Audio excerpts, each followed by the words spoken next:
Olá, pessoal! Espero que todos estejam bem. Gravei uma aulinha sobre fisiologia do sono.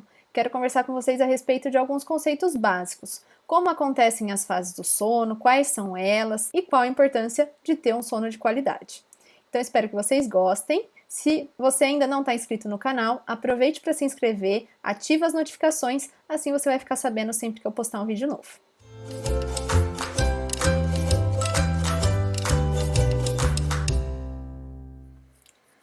Olá, pessoal! Hoje vim aqui conversar com vocês a respeito da fisiologia do sono.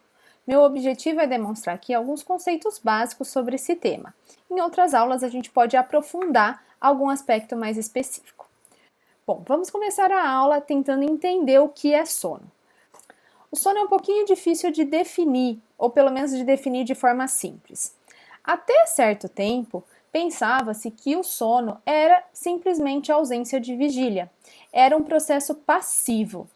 Porém, hoje nós sabemos que o sono é um processo totalmente dinâmico. Nele acontecem várias atividades fisiológicas extremamente importantes para o nosso organismo.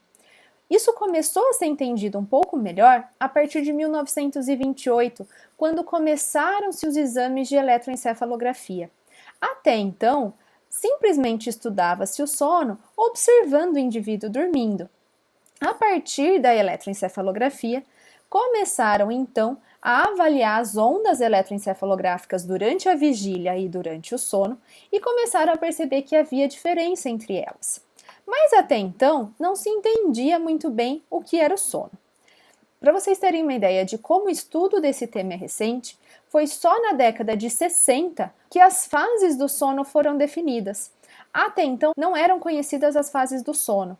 A fase REM, que é uma fase extremamente importante, foi descrita pela primeira vez em 1959, quando começaram a usar a avaliação do eletrooculograma junto com a eletroencefalografia e observaram então que existia uma fase do sono em que aconteciam movimentos rápidos dos olhos relacionado a uma atividade intensa cerebral, diferente do que acontecia no restante do sono, em que tinha uma baixa atividade cerebral.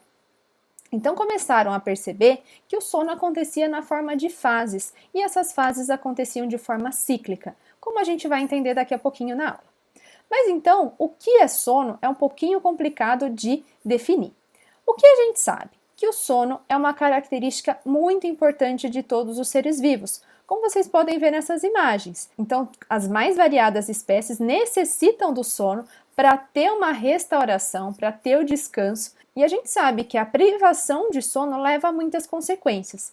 Então, talvez seja mais fácil a gente entender a necessidade de sono, entendendo quais são os efeitos da ausência de sono. Então, quando nós somos privados de sono, muitos sintomas começam a aparecer. Se a gente não dormiu bem na noite anterior, vai aparecer sonolência no dia seguinte, cansaço, dificuldade de concentração, tanto no trabalho como nos estudos, nas atividades do dia a dia. Nós ficamos muito mais irritados e quando a privação de sono é prolongada, alguns sintomas ainda maiores podem acontecer, como, por exemplo, até as alucinações e os tremores.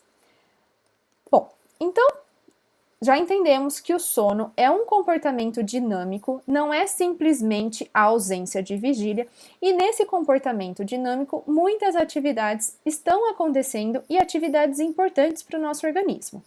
Alguns exemplos dessas atividades eu coloquei aqui para vocês. Por exemplo, o sistema imunológico é influenciado pelo sono.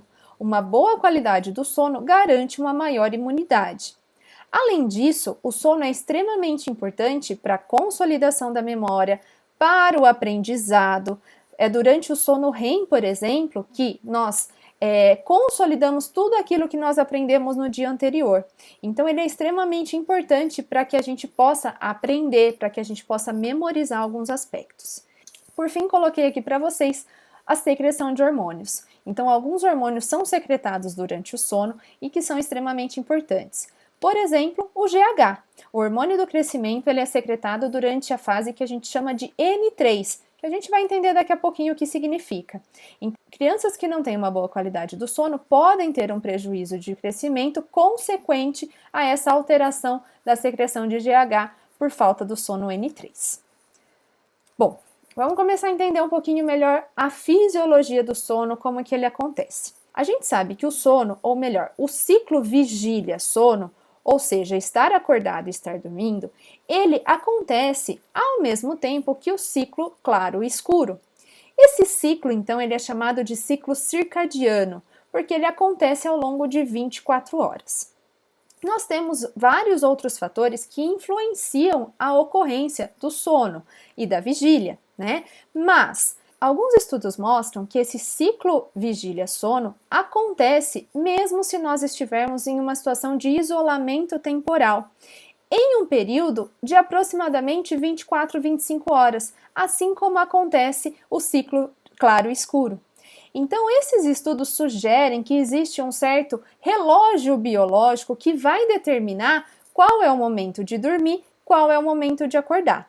Existem vários fatores que vão influenciar isso, o principal sendo o ciclo claro e escuro, mas o que os estudos mostram, se você estiver num quarto completamente claro, 24 horas por dia, sem nenhuma pista temporal, ou seja, sem saber se é claro ou se é escuro, ou ao contrário, se você estiver num quarto totalmente escuro, sem pista temporal do que é dia e do que é noite, você vai continuar tendo esse ciclo vigília-sono em um período de aproximadamente 24 horas. Na verdade, estende um pouquinho, de cerca de 25 horas, mas isso vai continuar acontecendo, mesmo na ausência dessas pistas temporais. Então, isso sugere que nós temos esse relógio biológico que vai mostrar exatamente o momento de dormir e de acordar.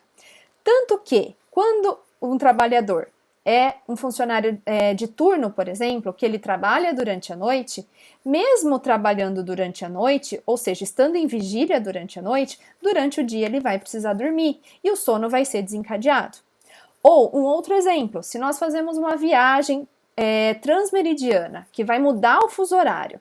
Nos primeiros dias é difícil de acostumar, né? O horário de estar dormindo aqui no Brasil é o horário que a gente vai querer estar dormindo nesse outro país que nós estivermos, que tem uma diferença grande de fuso horário. Só que depois de alguns dias, esse jet lag, como é chamado, vai diminuir os seus efeitos e a gente vai se adaptar ao novo horário do local. E vai ter, então, o ciclo sono e vigília acontecendo junto com o ciclo acontecendo junto com o ciclo claro e escuro. Bom, então quais são os maiores determinantes desse ciclo circadiano, desse ciclo vigília-sono? O principal, como eu disse para vocês, é o ciclo claro e escuro, mas existem outros fatores que também influenciam. Nós temos esse ciclo circadiano acontecendo para outras características do nosso organismo. Por exemplo, a temperatura. A temperatura está alta quando a gente inicia o sono e ao longo da noite essa temperatura vai diminuindo.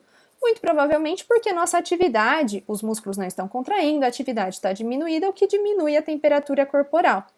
Mas esse aumento da temperatura tende a aumentar a sonolência. Um exemplo, quando a gente come aquela feijoadona de domingo. Logo depois da feijoada, aumenta a temperatura corporal e induz aquele soninho depois do almoço. Então, a temperatura também é um fator que influencia o sono, o ciclo vigília-sono. Além da temperatura, do ciclo claro e escuro, nós temos outros aspectos, como por exemplo as atividades sociais. A maioria das atividades acontecem ao longo do dia e durante a noite as atividades diminuem. Então a gente acaba tendo esse ciclo vigília-sono de acordo com as nossas atividades sociais, com exceção daqueles que trabalham em turno.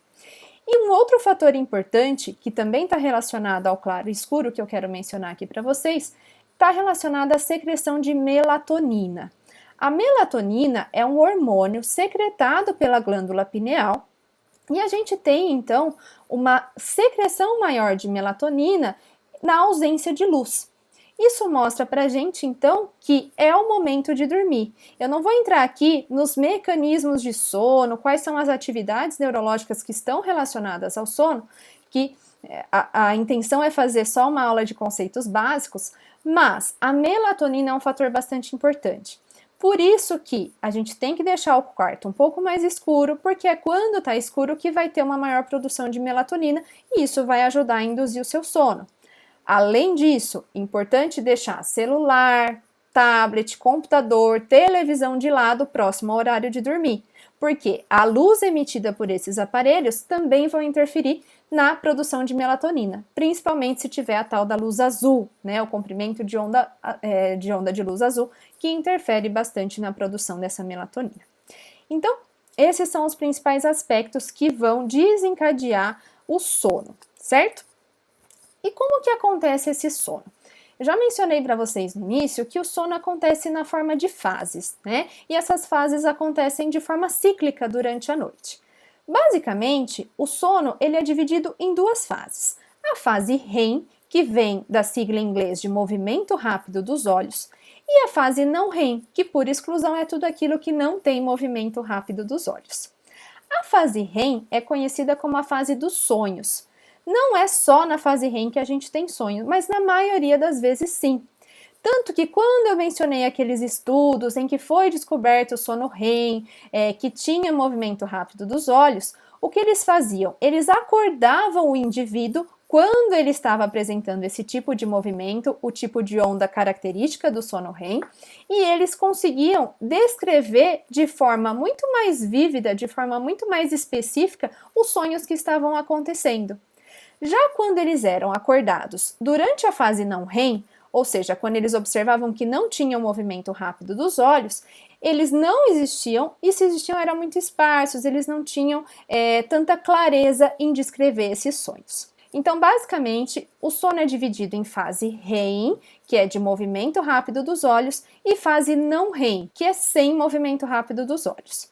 Essa fase NREM, por sua vez, ela é subdividida em fase 1, 2 e 3, que são chamadas de N1, N2 e N3.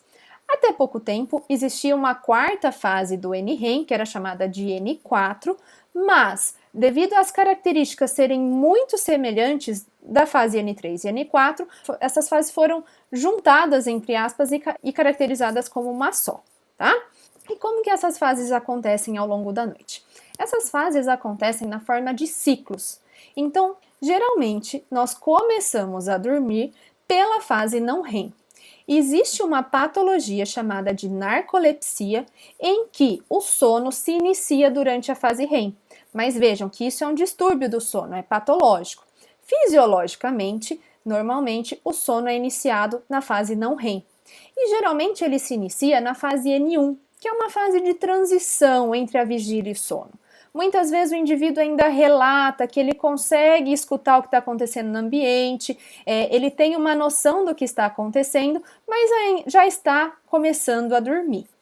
Depois dessa fase N1, que é bem curtinha, é só uma fase de transição mesmo, o indivíduo passa para a fase N2, que é um sono um pouquinho mais profundo, que tem algumas características próprias que a gente vai comentar daqui a pouquinho. Essa fase N2 é a fase mais prevalente, que mais acontece ao longo da noite. Passada a fase N2, esse indivíduo passa para a fase N3, em que acontece uma diminuição bastante importante da atividade encefálica, então ele é caracterizado por ondas que são chamadas de delta, que são de baixa frequência e grande amplitude. E um exemplo, né, de como esse sono é profundo é que crianças apresentam uma grande quantidade de sono N3.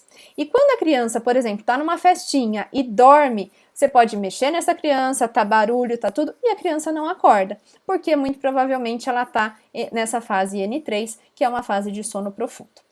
Bom, depois do N3, geralmente acontece o primeiro ciclo de sono REM. Não necessariamente acontece nessa ordem exata. A gente pode ter uma mudança de N3 para N2 antes de entrar no primeiro REM, porque são fases N3 e REM de características muito diferentes de onda. A fase REM, como eu já expliquei para vocês, é uma fase caracterizada por movimentos rápidos dos olhos. E ele é chamado de sono paradoxal. Por que é chamado de sono paradoxal? Porque, apesar do indivíduo ter uma hipotonia importante, então um relaxamento importante durante essa fase, por outro lado, a atividade encefálica é intensa. As ondas do eletroencefalograma são muito semelhantes às ondas da vigília, por isso ele é chamado de paradoxal. E é quando então acontecem os sonhos, como eu já mencionei também para vocês. Bom, aqui a gente viu um ciclo de sono, né? Esses ciclos se repetem ao longo da noite. No início da noite a gente vai ter ciclos com mais N3, no final da noite ciclos com mais REM, mas esses ciclos então acontecem cerca de 4 a 6 vezes durante a noite e cada um então vai ter uma duração em média de 90 até 110 minutos. Mas como que a gente diferencia essas fases do sono, né? Isso é feito por meio do exame do sono, que é chamado de polissonografia, em que vão ser avaliadas diferentes variáveis fisiológicas, entre elas o eletroencefalograma, eletrooculograma e eletromiograma de Mento, para poder então diferenciar essas fases do sono. Nossa, mas por que precisa tudo isso? Espera aí que eu vou explicar para vocês. Vocês estão vendo aqui nessa imagem diferentes tipos de onda que são bem característicos de diferentes fases do sono. Então, nessa primeira imagem aqui, nós temos aqui a atividade eletroencefalográfica da região frontal, central e occipital. Aqui nós temos 2 canais de eletrooculograma, que vão mostrar então a presença ou não de movimento rápido dos olhos, e aqui a gente tem o eletromiograma de Mento, que vai mostrar para a gente então como está o tônus muscular. Vejam que nessa primeira coluna aqui, a gente tem uma característica de onda de fase N1. Durante a vigília, nós temos uma característica de onda eletroencefalográfica que é chamada de ritmo alfa, que é esse ritmo que a gente está vendo aqui, olha, que eu estou mostrando para vocês no canal do occipital. Durante a fase N1, a gente caracteriza que o indivíduo está em fase N1 pela diminuição desse ritmo alfa. Então, com os olhos fechados, em vigília existe ritmo alfa. Quando a gente percebe uma atenuação, uma diminuição desse ritmo alfa, isso indica que o indivíduo começou a dormir. Existem várias regrinhas para fazer a análise da polissonografia, de repente até uma aula que a gente pode fazer depois para eu tentar explicar um pouquinho melhor, mas estou tentando fazer aqui, a grosso modo, de forma resumida para vocês o que acontece. Bom, e vejam que aqui nos canais de atividade eletrooculográfica, a gente não está vendo o movimento dos olhos. E a atividade eletromiográfica mostra um certo tônus muscular. Bom, aqui nessas duas outras colunas, né, na segunda e na terceira coluna, são ondas características da fase 2 do sono, da fase N2 do sono. Bom, a fase N2 ela é caracterizada por uma diminuição da frequência e um aumento da amplitude da onda. Conforme o sono vai se aprofundando, é isso que vai acontecendo: diminuição da frequência e aumento da amplitude da onda.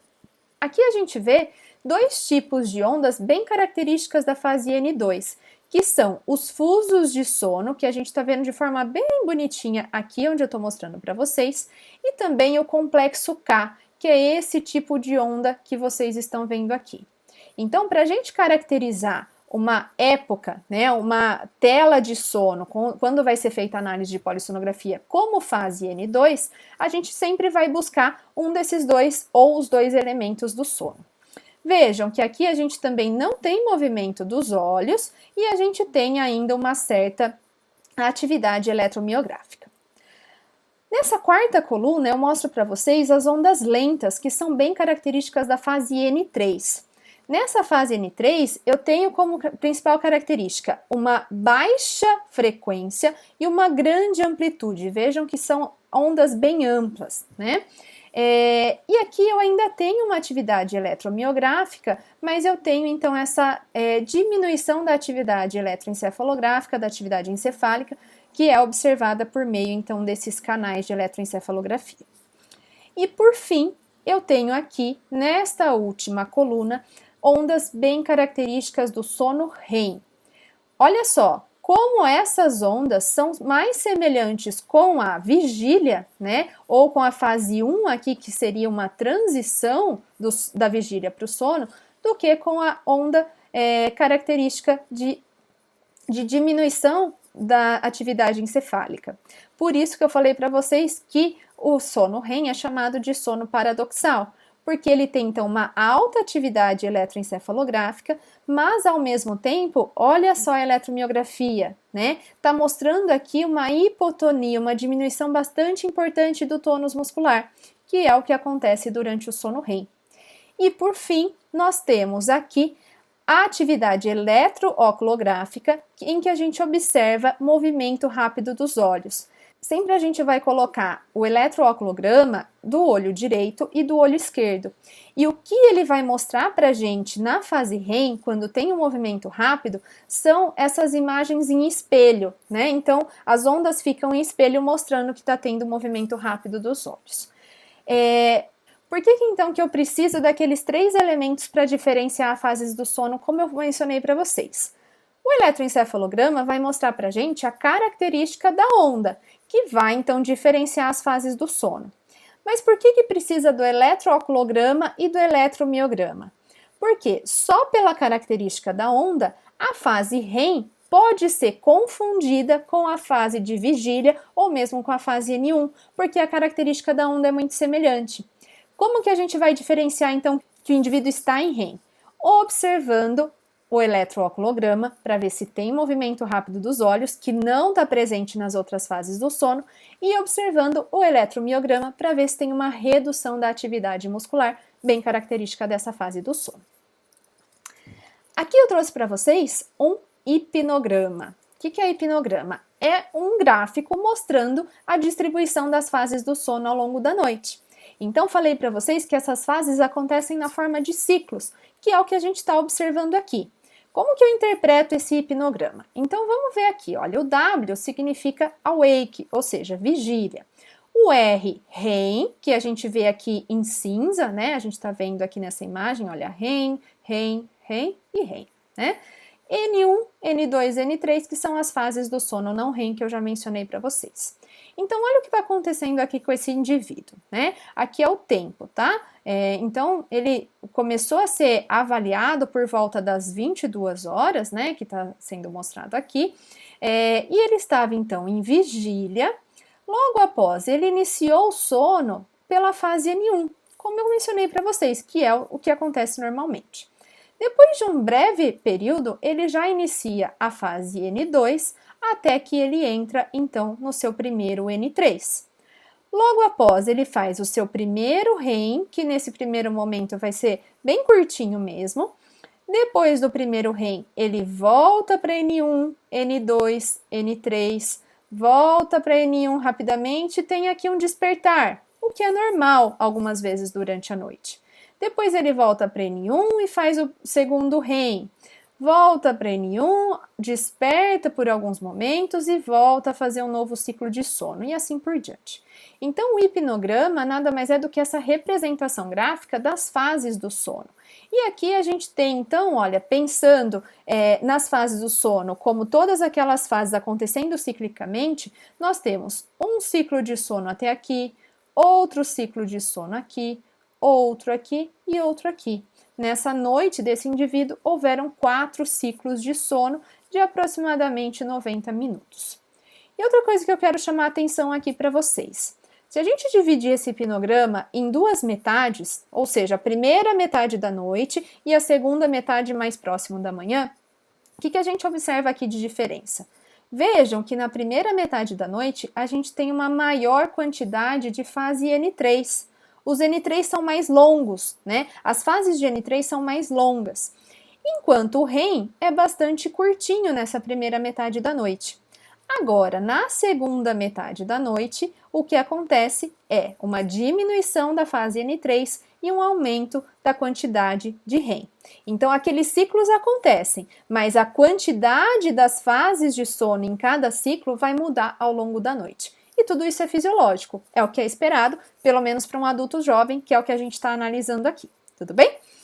Bom, falei para vocês que esse seria o hipnograma de um adulto jovem, mas tem diferença de acordo com a idade? Sim, tem diferença de acordo com a idade. Aqui nessa imagem, a gente observa, de acordo com a idade, a distribuição das fases de sono. Então aqui, olha, em azul nós temos o tempo em vigília após o início do sono, em vermelho o REM, em verdinho aqui nós temos o sono de ondas lentas, que é a fase N3, em rosinha a fase N2 e aqui embaixo, nesse azul meio verde, né, a fase N1. O que a gente observa então de diferença de acordo com a idade? Vejam que a criança ela tem uma maior quantidade de fase N3, que é aquele sono de ondas lentas. Já expliquei para vocês que é durante o N3 que o hormônio do crescimento é secretado. Então vejam como o organismo é inteligente. A criança precisa de mais N3 porque ela está em fase de desenvolvimento, de crescimento. E aqui então ela vai ter uma maior quantidade dessa fase de sono.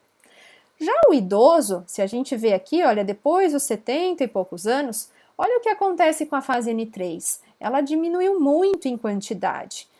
Por outro lado, o tempo acordado vai aumentar. Então, o idoso, ele tem isso como característica, né? Uma diminuição da fase N3 e um maior tempo acordado, mesmo após iniciar o sono. Bom, além da qualidade do sono, a quantidade necessária de sono, de acordo com a idade, também vai ser diferente. Então, eu trouxe aqui para vocês as horas de sono de acordo com cada faixa etária. Se a gente pegar o recém-nascido, ele tem uma necessidade de sono de até 16 horas. Já na criança, na fase pré-escolar ou escolar, a necessidade de sono passa de 8 a 10 horas. Os adolescentes necessitam de 8 a 9 horas de sono, adultos jovens de 6 a 8 horas em média e o idoso, olha, cerca de 6 horas de sono. É muito comum a gente ouvir os idosos se queixando de sono, que eles acordam durante a noite e não conseguem mais dormir. Porém, é muito comum eles irem deitar muito cedo, por volta de 8, 9 horas da noite. Se a gente pensar que a necessidade fisiológica de sono em um idoso é de cerca de 6 horas, se ele for se deitar às 8, 9 horas, muito provavelmente por volta das 2, 3 horas da madrugada, ele vai acordar e já vai ter respeitado a necessidade de sono dele. Por isso que ele já não consegue mais dormir. Então a gente sempre orienta os idosos a tentarem e se deitar um pouco mais tarde para poder prolongar o tempo de sono e ficar dormindo durante a madrugada, que a atividade social está reduzida, né? Bom, mas isso que eu falei para vocês é a média, né? O que é necessário para cada faixa etária. Mas a gente sabe também que existe uma grande variação individual para a necessidade de sono. Se a gente pegar aqui os adultos jovens, a grande maioria precisa de 7 horas de sono para estarem bem, para se sentirem descansados no dia seguinte. Porém, a gente tem o que a gente chama de dormidor curto, que são aqueles indivíduos que precisam de poucas horas de sono para se restabelecer, para estar bem no dia seguinte. Então, são chamados de dormidores curtos aqueles que precisam de cerca de 4 horas de sono para estarem bem. Agora, existem também aqueles chamados dormidores longo, que são aqueles que precisam de 9, 10, às vezes até mais que isso, de horas de sono para poder se restabelecer. Quer dizer que a pessoa é uma preguiçosa? Não, quer dizer que a necessidade de sono dela é maior, né? Como que a gente sabe qual que é a nossa necessidade de sono? Testando. Então a gente tem que tentar dormir uma boa noite de sono, acordar sem despertador e ver qual que é a média de horas que foram necessárias para você acordar bem, se sentindo descansado, sem sonolência, sem cansaço no dia seguinte. E assim como a gente tem essas diferenças individuais, dormidor longo, dormidor curto, nós temos também diferenças quanto à característica, quanto à preferência de atividades ao longo do dia. Por exemplo, existem pessoas que são caracterizadas como matutinas. São aquelas pessoas que preferem acordar bem cedo, rendem muito durante a manhã, só que mais para o período da tarde e da noite não conseguem render tanto. Mas existem também aquelas pessoas que são classificadas como vespertinas, ou seja, são pessoas que não rendem de manhã, preferem ir dormir um pouco mais tarde para acordar um pouco mais tarde, mas rende muito ao final da tarde, à noite, às vezes rende até a madrugada. Então, essas são características muito individuais de cada indivíduo que precisam ser respeitadas quando a gente está falando de sono, de normalidade de sono. Bom, tentei resumir um pouco para vocês o que é sono, qual a importância do sono, e aqui para finalizar eu quero trazer para vocês que um sono não reparador, seja ele por uma privação espontânea, né? Por exemplo, um trabalhador em turnos, ou quando a gente vira a madrugada estudando para uma prova no dia seguinte, ou aquela mãezinha que está com filho pequeno que não consegue ter uma noite restauradora, ou porque você foi para balada e no dia seguinte tá um caco, né? ou seja, por conta de um distúrbio do sono. Aqui coloquei para vocês os 2 distúrbios mais prevalentes, né, que são mais estudados, que é a insônia, uma dificuldade para dormir ou manter o sono, e também a apneia obstrutiva do sono, que é um problema respiratório que tem uma alta incidência na população, que também prejudica bastante a qualidade do sono. Então, independente do motivo, se você tem um sono não restaurador, é fácil entender que a gente vai ter consequências por conta disso, nas mais diferentes faixas etárias. Então, aqui tem o bebezinho com sono, ele pode ficar sonolento, mas na criança pode até acontecer o contrário, a criança fica mais agitada, mais irritada quando não dorme bem. Até isso às vezes é confundido, né? Uma qualidade de sono ruim acaba sendo confundida com hiperatividade, com TDAH. Então, o diagnóstico tem que ser feito de forma bem cuidadosa, porque a privação de sono em crianças pode levar a essas características. E os adultos, né, eles tendem a ter mais sonolência, uma dificuldade de concentração após ser privado de sono. E acaba sendo um pouco incoerente, né? Que às vezes a gente vira a madrugada estudando para uma prova no dia seguinte, só que se a gente não tiver o sono, que vai consolidar tudo o que a gente aprendeu, fazer a consolidação da memória, a gente tem menor chance de ir bem na prova no dia seguinte. Então não deixem de dormir e dormir com qualidade. Não é só quantidade como nós vimos, mas também qualidade. A gente precisa passar por todas aquelas fases do sono, porque cada uma tem a sua importância. Tudo bem? Então era essa a mensagem que eu queria deixar para vocês levarem para casa, né? Que vocês entendam como o sono é dividido, qual a importância do sono e qual a importância de se dormir não só em quantidade, mas também em qualidade. Caso tenha alguma alteração de sono, procure uma ajuda profissional, porque isso pode fazer muita diferença na sua vida. Bom, deixo aqui meu perfil do Instagram, para quem ainda não me segue, aproveita para seguir, lá eu posto bastante dica, bastante coisa rápida.